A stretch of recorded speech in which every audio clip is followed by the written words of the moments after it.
Ahmedabad લંડનના plane ક્રેશના સંદર્ભમાં પ્રશાસક પ્રફુલ્લ પટેલ સાહેબ Ahmedabad civil hospital પહોંચ્યા. દીવ કલેક્ટર સાહેબ અને અધિકારીઓ ડીએનએ સેમ્પલ માટે સતત ખડે પગે.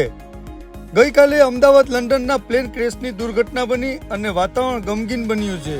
ગત રાત્રિના ગૃહમંત્રી અમિત શાહ સાહેબે અને આજે વડાપ્રધાન નરેન્દ્ર મોદી સાહેબે અને પ્રદેશના પ્રશાસક પ્રફુલ્લ પટેલ સાહેબે આજે સિવિલ હોસ્પિટલે પહોંચ્યા અને પ્લેનમાંથી કૂદકો મારી બચી જનાર દીવના રહેવાસી વિશ્વાસ રમેશ સાથે વાતચીત કરી.